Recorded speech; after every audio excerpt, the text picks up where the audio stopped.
Multă lume m-a întrebat cum aș investi în criptomonede sau în ce criptomonede aș investi. E bine, personal nu mai investesc în cripto. Am investit la un moment dat și în momentul de față pentru mine este mult mai rentabil să fac trade. Am făcut și un video în acest sens în care explic puțin mai pe larg subiectul, să zicem. Însă, sunt oameni care nu au timp să facă trade sau să învețe să facă trade și totuși doresc neapărat să investească în cripto. Atunci am zis că hai să facem un scurt plan de investiții, cum aș investi 1000 de euro în cripto. De reținut este că nu sunt un analist financiar și acestea sunt doar păreri personale și trebuie luate ca atare. Așadar, cum am spus, dacă am avea în momentul de față 1000 de dolari pe care ar trebui să investim în cripto, în primul rând aș investi 200 de dolari în Bitcoin și sau Ethereum. Deci, ori în una dintre aceste monede, ori aș împărți acești bani între Bitcoin și Ethereum. Bun.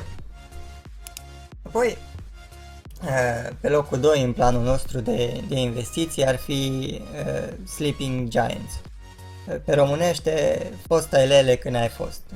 Monede care au fost destul de puternice la un moment dat în lumea cripto, au însemnat ceva pentru acest univers al criptomonedelor și acum au stagnat puțin, însă oricând pot reveni din nou la fel de puternice cum au fost.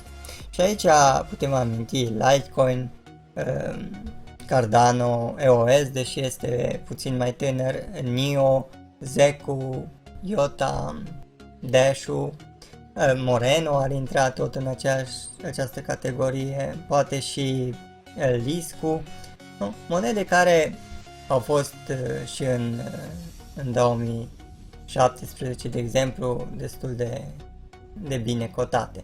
Și în aceste monede aș investi suma de 100 de dolari. În una, maxim 3 dintre aceste monede. Să specificăm și acest punct. Apoi, pe locul 3 ar veni monede care au o anumită utilitate.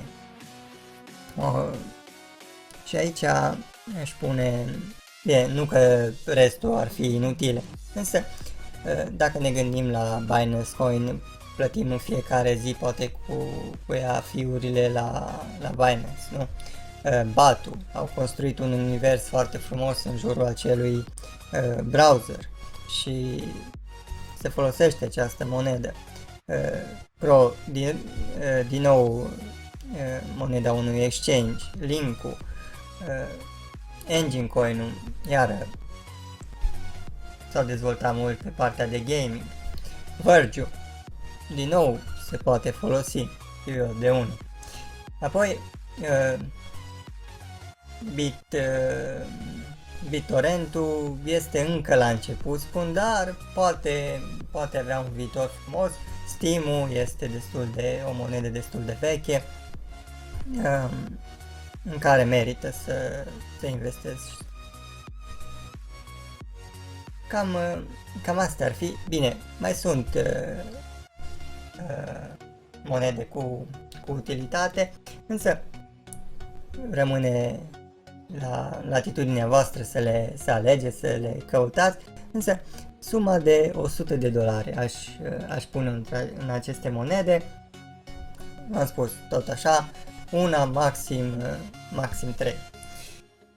Apoi, pe locul 4 am pus Rising Stars sau monede care au potențial, pot să fie și unele speculații.